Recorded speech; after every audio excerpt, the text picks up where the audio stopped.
Students, आज का हमारा टॉपिक जो है वो joint distribution of two independent random variables के बारे में है। Basically joint distribution of two independent random variable extension है वन रैंडम वेरिएबल केस की। डेफिनेशन क्या है? द डिस्ट्रीब्यूशन ऑफ टू और more random variable is called joint probability distribution.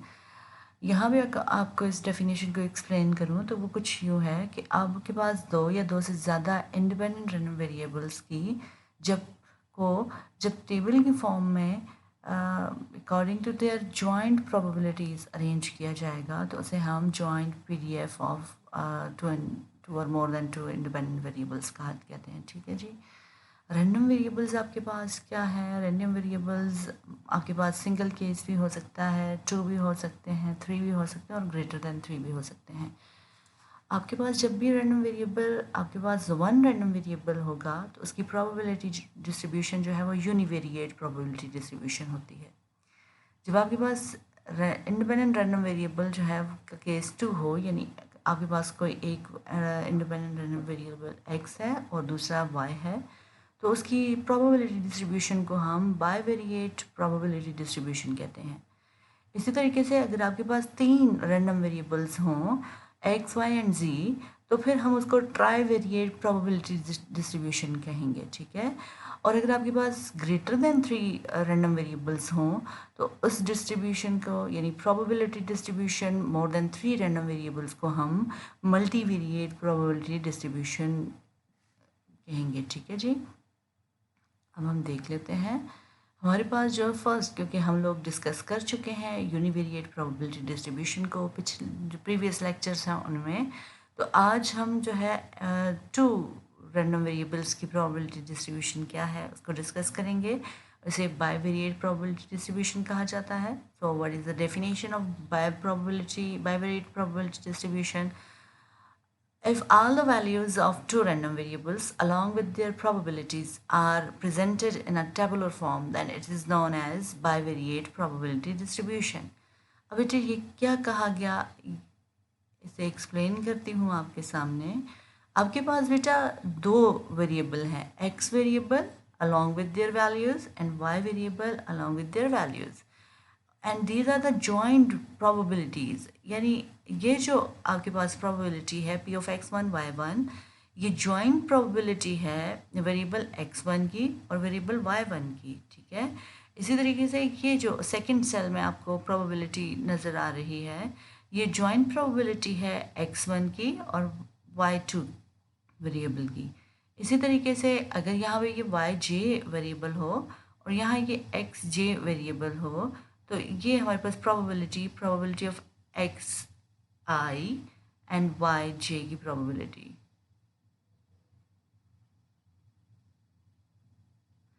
इसी तरीके से अगर आपके पास जो है वो लास्ट प्रोबेबिलिटी यानी एक्स एम जो रैंडम वेरिएबल की वैल्यू है, एक्स रैंडम वेरिएबल की वैल्यू है, और वाई एन की वैल्यू की probability of X M Y N, क्योंकि जो रैंडम वेरिएबल एक्स है वो वन से एम तक वैल्यूज़ ले रहा है और जो रैंडम वेरिएबल वाई है वो वन से वाई एन तक वेरिएबल ले रहा है।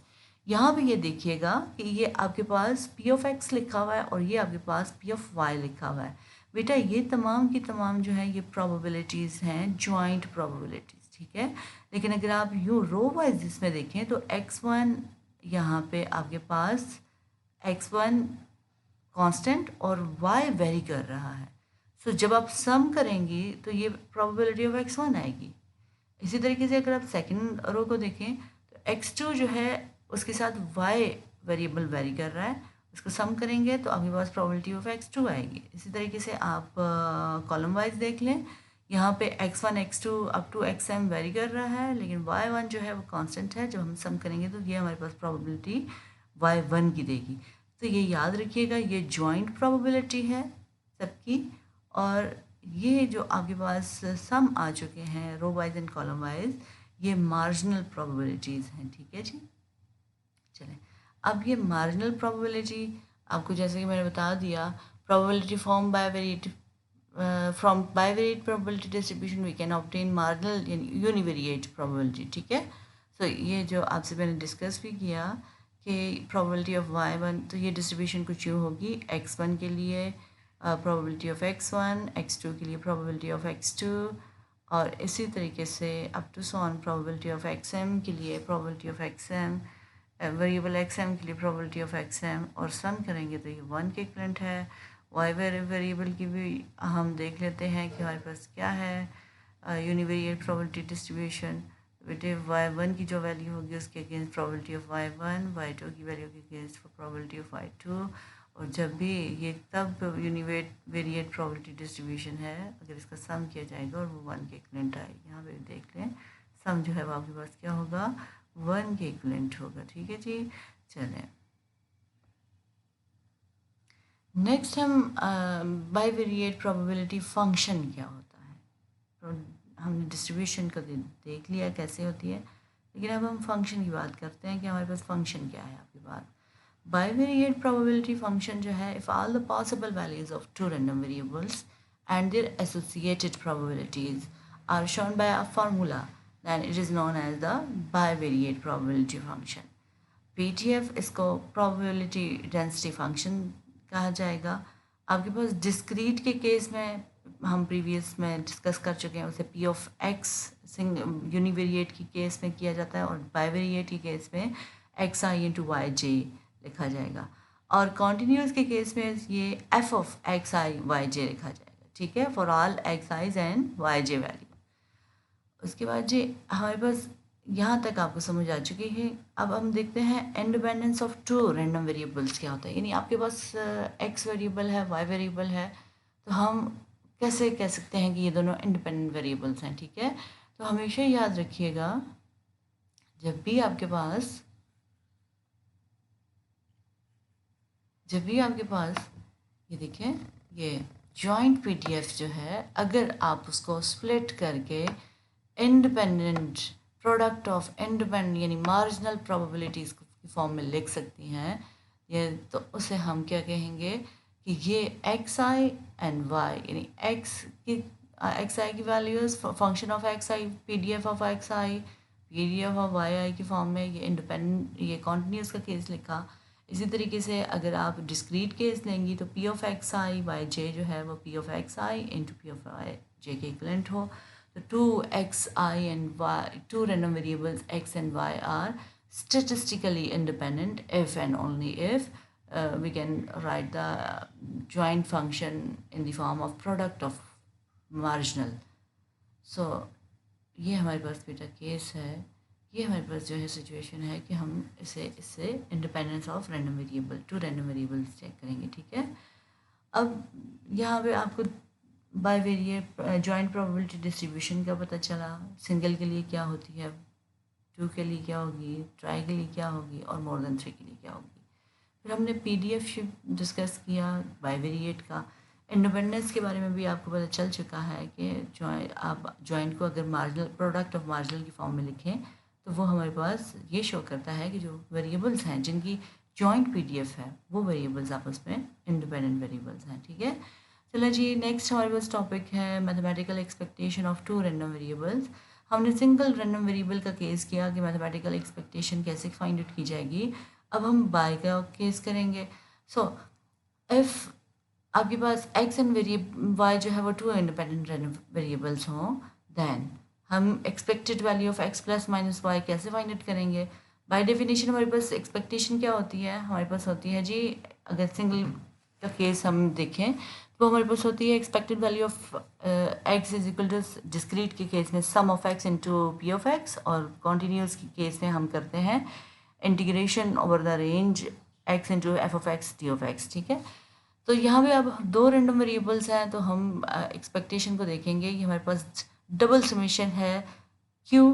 क्योंकि हमारे पास दो रैंडम वेरिएबल्स हैं, एक्स वेरिएबल है और वाई वेरिएबल है। ठीक है, अब क्योंकि एक्सपेक्टेशन हम x प्लस माइनस वाई की फाइंड आउट कर रहे हैं तो यहाँ पे भी देखें उसे x i plus minus y i. उसके बाद डिस्क्रीट के केस में probability density function joint probability density function आएगा, और हम कॉन्टिन्यूस के केस में क्या करेंगे, हम डबल इंटीग्रेशन लेंगे, हम इंटीग्रेट करेंगे over the range of x, integrate करेंगे over the range of y, और हमारे पास उसी तरीके से x i plus minus y i, और फंक्शन जो है वो जॉइंट प्रोबेबिलिटी फंक्शन जो है वो लिखा गया है ये कॉन्टिन्यूस के केस के लिए, ठीक है। तो ये आपके पास जो है ये डिस्क्रीट का केस है, और ये आपके पास जो है ये कॉन्टिन्यूस का केस है, ठीक है जी।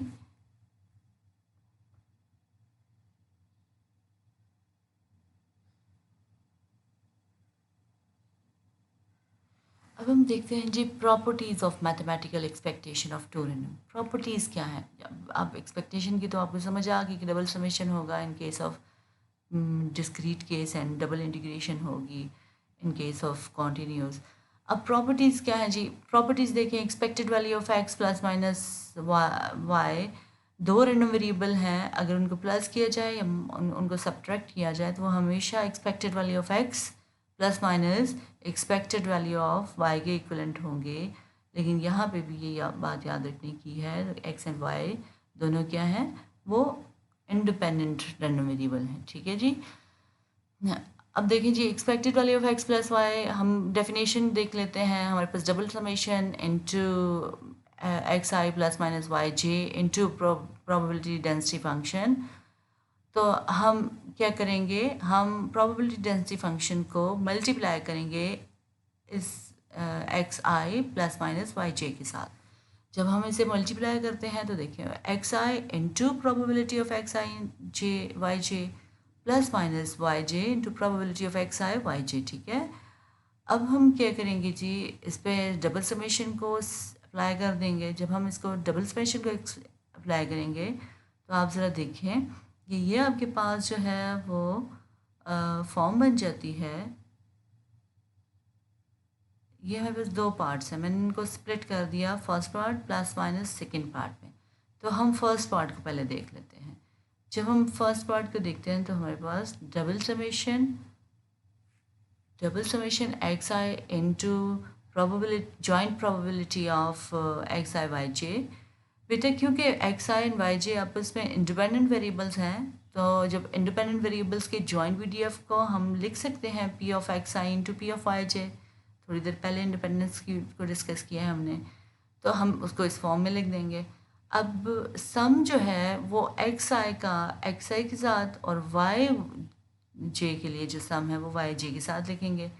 यहाँ पे लिखने के बाद हमें सम ऑफ वाई जे जो है वो प्रोबेबिलिटीज़ किसकी इक्विवेलेंट होती है, 1 की इक्विवेलेंट होती है। हम ये पुट करेंगे। जब हमने ये पुट किया तो हमारे पास प्रोबेबिलिटी जो फर्स्ट पार्ट है वो हमारे पास sum of i start from 1 to m x i P of x i into 1, हमारे पास एक्सपेक्टेड वैल्यू ऑफ एक्स की इक्विवेलेंट आ गई, ठीक है जी। अब आपने क्या करना है, सेकेंड पार्ट को डिस्कस कर लेते हैं। सेकेंड पार्ट हमारे पास जो है वो कुछ इस तरीके से double summation y j P of x i यानी जॉइंट पीडीएफ। हम जॉइंट पीडीएफ को क्योंकि इंडिपेंडेंट हैं दोनों वेरिएबल्स तो उसको प्रोडक्ट ऑफ मार्जिनल की फॉर्म में लिख सकते हैं। सो हमने लिख लिया। अब हम क्या करेंगे कि वाई जे को तो इस वाई जे और उसकी प्रोबेबिलिटी और उसके सम को एक साथ, और एक्स आई की प्रोबेबिलिटी और उसको सम को साथ लिखेंगे। तो सम जो है वो इक्वलेंट 1 है, हम पुट कर लेंगे। हमारे पास प्रोबेबिलिटी जो है वो क्या आ जाती है, एक्सपेक्टेड वैल्यू ऑफ वाई की इक्वलेंट आ जाती है, ठीक है जी। अब हम पार्ट 1 एंड 2 की वैल्यूज़ जो है वो इक्वेशन ए हमने जो नाम दिया था उसमें पुट करेंगे। तो वो हमारे पास कुछ इस तरीके से expected value of plus minus Y जो है वो expected value of x plus minus expected value of Y के इक्वलेंट आ जाती है, ठीक है। तो ये फर्स्ट प्रॉपर्टी है। अब हम सेकंड प्रॉपर्टी की तरफ जाते हैं जी। सेकंड प्रॉपर्टी हमारे पास क्या है, expected value of x y यानी product of two independent variables हों तो उसकी उस पर एक्सपेक्टेशन दी जाए तो वो किसके इक्वलेंट होगी, वो बिल्कुल आपके पास expected value of x into expected value of Y के इक्वलेंट होगी। बाय डेफिनेशन हमारे पास expected value of x Y कैसे लिखी जा सकती है, हम double summation x y into joint P D F, ठीक है। तो हम ज्वाइंट क्योंकि इंडिपेंडेंट केस है तो उसको फिर मार्जिनल की फॉर्म में प्रोडक्ट ऑफ मार्जिनल की फॉर्म में लिख सकते हैं। और फिर हम देखेंगे इन जो सम है उसको, और एक्स आई वाई आई ये भी प्रोडक्ट है, ये पीडीएफ भी प्रोडक्ट हैं, तो हम इसको सेपरेट यानी अरेंज कर लेंगे।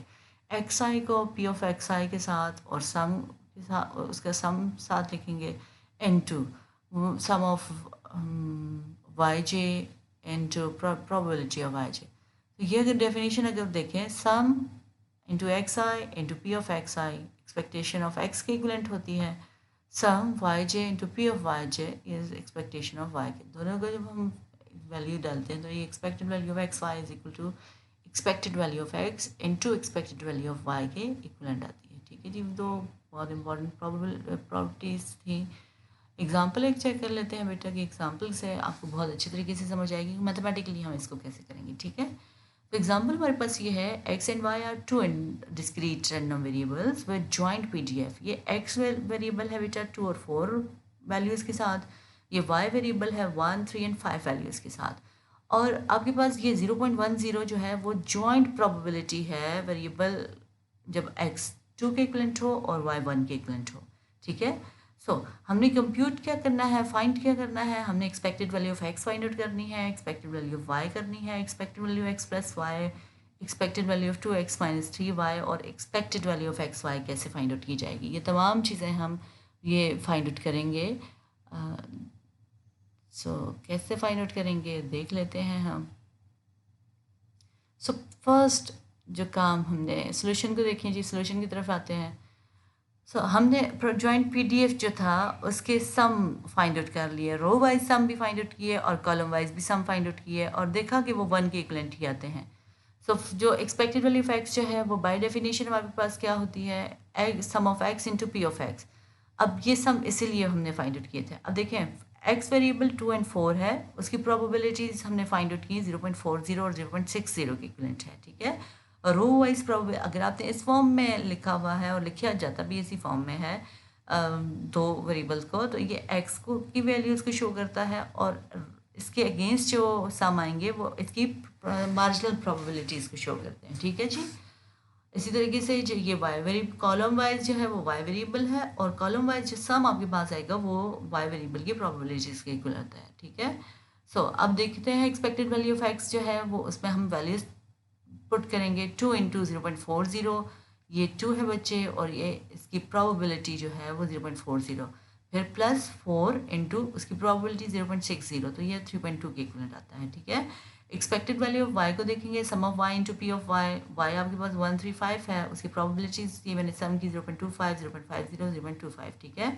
जब इसको हम सब प्रोडक्ट लेके सम करते हैं तो ये 3 के इक्वलेंट आ रही है। ठीक है जी, अब कैसे फाइंड आउट की जाएगी expected value of x plus Y. तो प्रॉपर्टी में हमने देखा था कि expected value of x plus Y जो है वो expected value of x plus expected value of Y की इक्वलेंट होती है। ठीक है, तो आप एक्सपेक्टेड वैल्यू ऑफ एक्स जो है वो 3.2 आई है, expected value of x Y जो है वो आपके पास 3 के इक्वलेंट है, दोनों को पुट करेंगे 6.2 आ जाएगा आंसर। 4 देखें जी, expected value of 2x minus expected value of 3y। जब हम इस पे एक्सपेक्टेशन अप्लाई करते हैं तो expected value of 2x minus expected value of 3y, property क्या होती है कि आपके पास जो कांस्टेंट है वो बाहर निकल जाएगा, तो 2 into expected value of x minus 3 into expected value of y, वो 2 इंटू 3.2 क्योंकि वो 3.2 के इक्वलेंट है, माइनस 3 इंटू 3 क्योंकि एक्सपेक्टेड वैल्यू ऑफ y जो है वो 3 के इक्वलेंट है, तो ये हमारे आपके पास माइनस 2.6 के इक्वलेंट आ रहा है। ठीक है जी आंसर। उसके बाद थर्ड हम देख लेते हैं, फिफ्थ, कि आपके पास expected value of x y किसके इक्वलेंट है, expected value of x into expected value of Y के दोनों हमने फाइंड आउट कर ली हैं, प्रोडक्ट उनका ले लेते हैं, वो 9.6 के इक्वलेंट है। ठीक है जी, उम्मीद है कि आपको ये एग्जाम्पल समझ आ चुकी होगी। अब ज़रा थोड़ा सा होम टास्क की तरफ आते हैं, क्योंकि अगर आप ये होम टास्क कर लेते हैं तो इसका मतलब कि आपका लेक्चर बहुत अच्छी तरीके से समझ आ चुका है। ठीक है, consider joint PDF of 2 random variables x and Y. आपके पास ये रैंडम वेरिएबल की पीडीएफ दी हुई है। ठीक है, आपने फाइंड क्या करना है बच्चे, आपने फाइंड आउट करना है expected value of X, expected value Y, expected value of x Y, expected value of x minus Y, expected value of 4 plus 6y और expected value of 4x minus 6y। ये बेटा 4x plus 6y है और ये 4x minus 6y। ठीक है जी,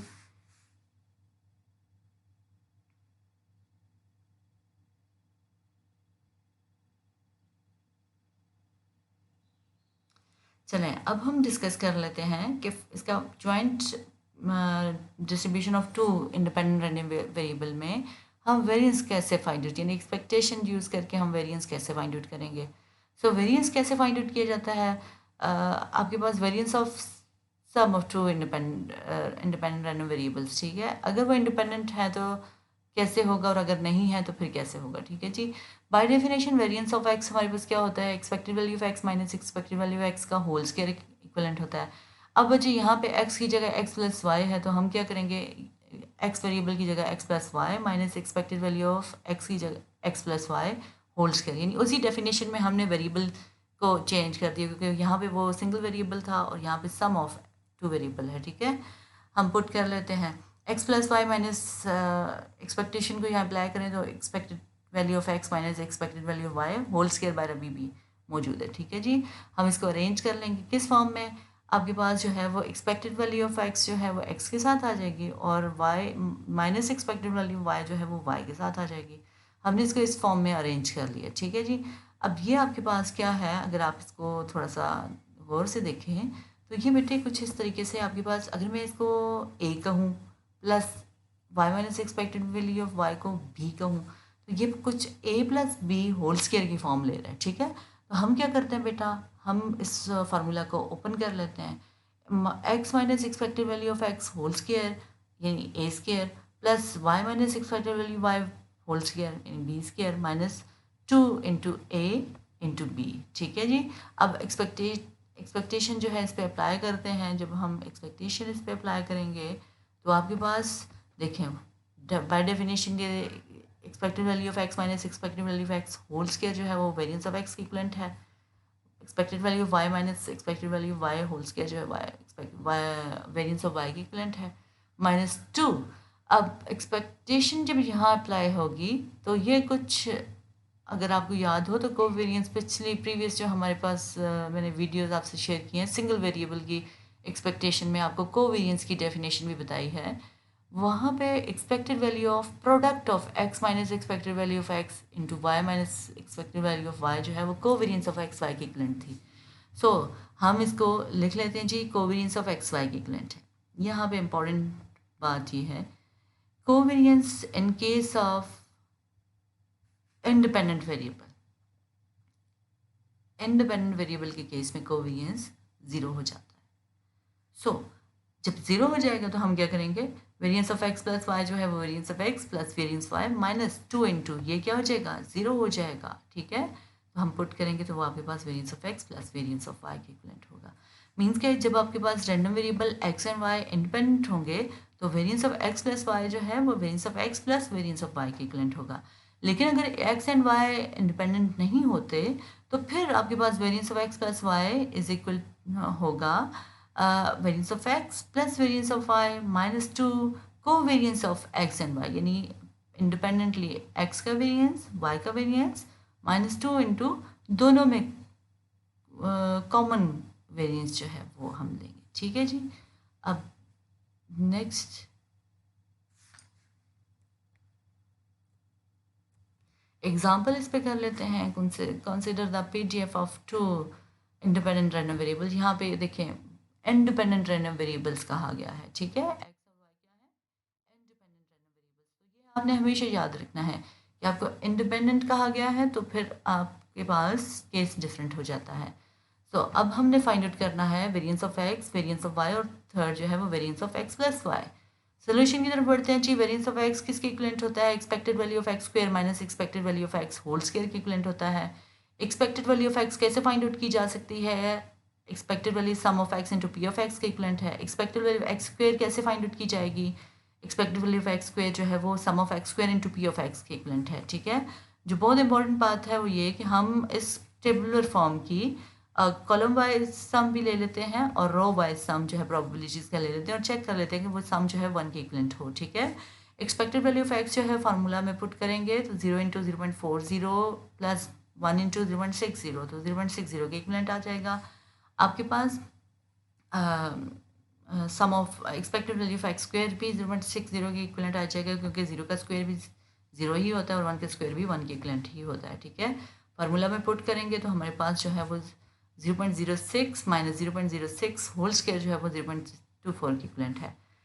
second जो हमें कहा गया कि variance of y find out करें, बिल्कुल उसी तरीके से एक्सपेक्टेड वैल्यू ऑफ y जो है वो sum of y into P of y की इक्वलेंट है। Expected value of y square जो है वो sum of y square into P of y की इक्वलेंट है। सो हम इसे फाइंड आउट करेंगे y in sum of y into P of y, यानी y आपके पास 0 तो उसकी प्रोबेबिलिटी 0.25, आपके पास 1 उसकी प्रोबेबिलिटी 0.50 प्लस 2 इंटू प्रोबेबिलिटी 0.25, सम करेंगे तो ये इक्विवेलेंट 1 आ रहा है। ठीक है जी। उसके बाद expected value of y square find out करेंगे। इसमें हम क्या करेंगे, हमने जो सिंगल, अब देखें यहाँ 0 था तो यहाँ 0 का square into probability plus 1 into 1 का स्क्वेयर। ठीक है, यहाँ पर 1 लिया था इन केस ऑफ y और y स्क्वेयर की फॉर्म में इसका स्क्वेयर ले लेंगे। ठीक है, इसको सम करेंगे 1.50 के इक्विवेलेंट आता है। तो हम इसमें से 1.50 minus 1 square is equal to 0.50। ठीक है, अब हमारे पास देखिए जी expected value of x, sorry variance of x जो है वो 0.24 के इक्विवेलेंट है, वेरिएंस ऑफ y जो है वो आपके पास 0.50 के इक्विवेलेंट है। सो अब हम variance of x plus y करेंगे। तो variance of x plus y in case of कि x एंड y इंडिपेंडेंट हैं तो वो variance of x plus variance of y के इक्विवेलेंट है, कोवेरिएंस 0 हो जाते हैं। ठीक है, तो हम 0.24 प्लस 0.50, ये हमारे पास 0.74 के इक्विवेलेंट है। ठीक है जी, तो उम्मीद है कि आपको ये लेक्चर समझ आ चुका होगा कि हम कैसे जो है हमारे पास एक से ज़्यादा जब इंडिपेंडेंट वेरिएबल हों तो उनकी पीजीएफ जो है वो डिस्क्रीट के केस में और कॉन्टीन्यूस के केस में क्या होगी, बाईवेरिएट केस क्या होता है, एक्सपेक्टेशन हम 2 वेरिएबल के लिए कैसे फाइंड आउट करेंगे, हम वेरिएंस कैसे फाइंड आउट करेंगे, ये तमाम बातें इस लेक्चर में डिस्कस की गई हैं। उम्मीद है आपको समझ आई होगी। Thank you.